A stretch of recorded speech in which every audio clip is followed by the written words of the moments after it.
Hi, this is the last night of the Q&A, or better yet, the grilling session in Lesbian Book Readers Club.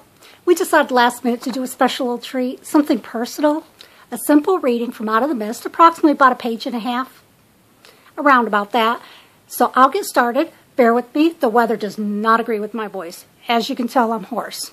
So we'll do the best we can together, okay?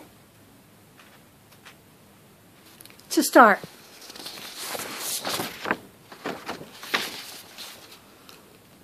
closing her eyes, she tried to dream the day away. But as the hours passed, so did her hope. And the light of day replaced by darkness as the night engulfed the surrounding area and sky. She was cold. And the later it got, the more desperate her situation became. Realization set in as Angela looked around, not knowing where she was or how she got there. She ran blinded by grief, and now she was in a strange city, in a dark, unoccupied park, and she was freezing, lost. But even if she found her way, she could not go back to the hotel. She could not face Jordan. Needing to get help, Angela walked through the park, hoping to find someone. In the distance, she saw a man. Hopeful, she picked up her pace. Her steps weren't long, but they were rapid, like a speed walker without the odd twisting motion. She moved quickly towards the figure in the distance, waving him down. She eyed his odd stature. He was slightly lurching as he walked. Perhaps he was leaning too far forward, she thought. It was hard to tell in the dark, but she could pick him out of a crowd. The closer she approached, she could see him remove a half-chewed leaf from his mouth and then wipe the spit away the stem with the back of his hand. When he grinned, his broad green-stained teeth shone under the lamp post he leaned against. The smoldering stare held onto the girl that had frozen in front of him. He could feel his thoughts all gnawed together as temptation to hurt her poisoned his bloodstream. An immaculate hunger twisted inside as he lurched forward, pouncing at her. She stepped back. He didn't desire her death, but the voices in his head told him that it was inevitable. What to do, and made him want to see her squirm, and the delicate frame body pinned beneath his own, and hot blood would become dry abyss. Alarmed, Angela shot around and ran. She could hear him laughing sickly from the distance.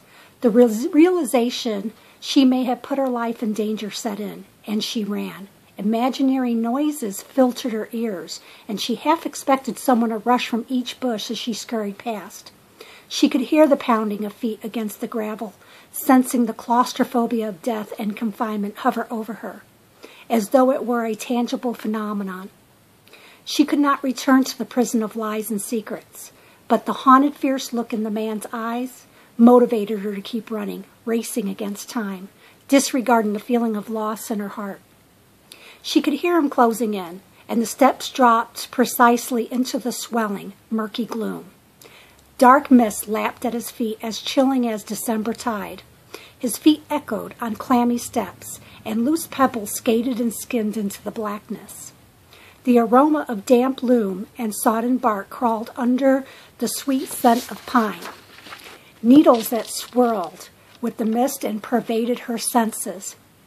Then she could hear something fall with a loud bang, and she bit back a scream as her inner voice fear came out, and she pushed her way through the brush. Silence gnawed at her insides and clung to her like a poisonous cloud that at any moment would choke the life from her.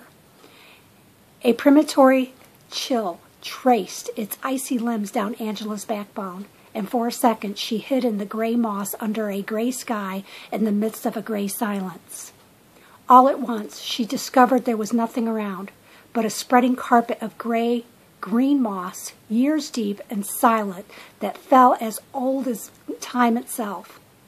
Nothing to frighten her, but she was frightened and lonesome, not so much for people, but for a sound that would pull her away from the dark. She turned to run back towards the light, looking over her shoulder. There was nothing behind her but the same gray moss, gray sky, and dead silence. The sickening laughter was gone. That'll be all I'm going to go ahead and read this evening. It was a special treat. It was something. It was a little excitement from part of the story. On page 152 of the book, so we're about halfway through. And it kind of explains something about the fear, her excitement, also her emotional state at that moment, the situation she pulled herself into, and how she was going to get out of it.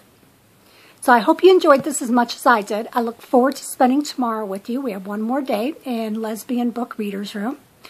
At the end of the session, just before we're ready to close, I'll go ahead and I'll post this video. Enjoy.